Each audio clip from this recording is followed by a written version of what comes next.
What's up, everyone? Welcome back to my channel, the #1 place for new coaches, content creators, and entrepreneurs. In today's video, I really wanted to talk about the telltale signs that you might have a nightmare client on your hands. Now, if you are a service-based entrepreneur, a coach, a freelancer, you know exactly what I'm talking about. We're talking about the clients that if you could go back in time, you probably wouldn't have said yes to actually taking them on into your business. That's why if you are a new service provider, specifically if you are a new coach, I really wanted to create this video for you because I have a feeling it's going to save you a lot of time and a lot of headache. So if you're interested in learning my opinion on what constitutes a nightmare client, then I want you to keep on watching. All right, so the first telltale sign that you might have a nightmare client on your hands is that they blame their old coaches for their failures. In my opinion, having self-awareness and self-responsibility are one of the major factors that actually make someone successful. And if you have a prospect that's been jumping from coach to coach to coach, and it's telling you that they blame their coaches for all of their shortcomings, then that is a huge red flag. And while I agree that there might be some coaches that simply weren't the right fit, what's important is that this client needs to have enough maturity to understand that they also have equal ownership in their journey to success. And if they're constantly blaming other people, external factors, for why they aren't successful yet, then that's probably going to be a nightmare client to work with because it shows to you that they're not taking any responsibility for their own journey. Not only this, if a client cannot acknowledge key learnings or transformations that they took from their previous coach, and they say stuff like, "Oh, that coach didn't help me make money," then you might want to watch out because their intentions might not be in the right place. Because coaching is not just getting someone money or getting someone clients. There's so many other transformations that happen that might not be monetary or numerical. For example, maybe that coach actually helped them gain clarity. Maybe that coach helped them sharpen a skill or help them learn a new skill that they otherwise would not have learned thanks to that coach. Maybe that coach helped them quit the 9-to-5. Maybe that coach helped them with their branding.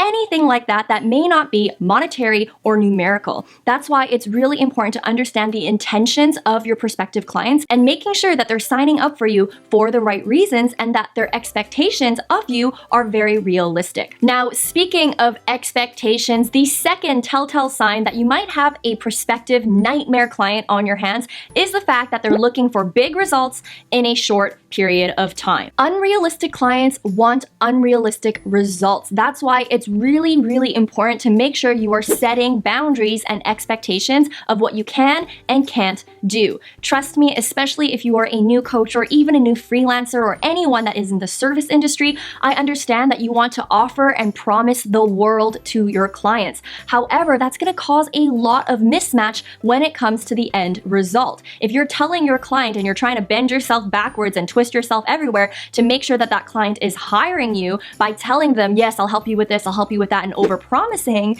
then that client's going to end up being really disappointed. And not only this, while they're working with you, they're definitely going to be breathing down your neck in making sure that you're getting the results that you had promised them. That's why it's really important to be transparent in what you can and can't offer. And the best way to do that is not only to have awesome application forms that make sure you understand what type of person is walking into your program, but also hosting sales calls, discovery calls, consultation calls, where you can actually have a talk with this person so that the level of actually understanding what you can and can't offer is very clear from the get-go. Not only can unrealistic clients that want fast and big results going to be an issue in your business, but also these type of clients typically look at you as their savior. You really want to avoid clients that are looking at you as the key to success, that have a really strong codependency on you, especially if you notice on the sales call or the application call that they actually have really big goals that they're turning you to get for them.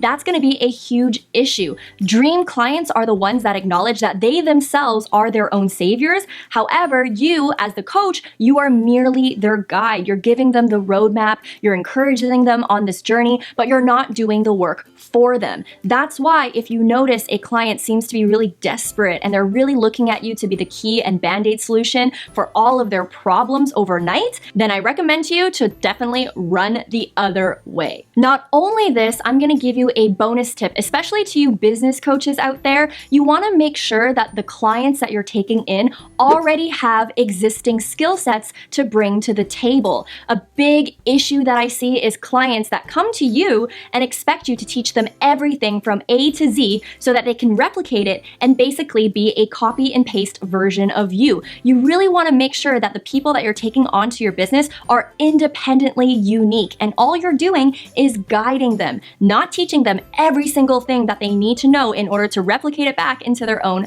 business. That is definitely a toxic relationship, and you don't want to take on clients that are solely hiring you in order to copy you. Now, moving on to my next telltale sign that you might have a nightmare prospective client on your hands is that they don't respect your boundaries. I'm talking about the people who applied to your program, following up with you day in and day out, spamming you with emails, messaging you on DM, even before you've accepted them as a client. I've actually had this happen to me before, where people who have applied to my programs actually follow up constantly, even though they know that I will get back to them in 48 hours. That's already a huge sign that this person might be a handful, and you want to decide whether or not you want to spend time with people who don't respect your time. Not only this, I would also caution the people who are already sending you massive proposals on what they expect from you before you've even had a conversation with them. You really want to pay attention to the behaviors of these prospective clients before you even take them on, because it's a huge sign of what they're going to be like when they actually work with you and when they actually start paying you. Now, the next sign that I have for you is super obvious, but you would be surprised the amount of coaches that I know who do not get the message. And that is prospective clients who either ghost you, show up extremely late,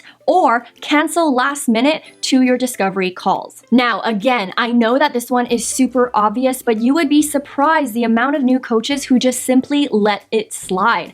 I get it. When you're just starting out, you're just grateful that someone signed up for your program, and you want to forgive them for ghosting you or showing up 20 minutes late to your call, or even canceling 1 minute before your call even starts. However, I'm telling you right now, you are not a babysitter. You are not coaching big babies that need to get their hand held. You are coaching responsible adults who understand how to respect someone's time. And remember, you are the expert. People do not ghost their doctors, they don't ghost their lawyers, they don't ghost people that are important to them. Now, obviously, I understand some things might come up. Bad traffic, maybe someone had an accident. Those ones are forgivable, I get it, but those people who do not give a good excuse of why they showed up late to your call or why they ghosted you, nightmare client printed all over them. That's why you really want to respect yourself as a service provider, as an expert, and make sure that you are very firm in your boundaries. Have a very clear cancellation policy,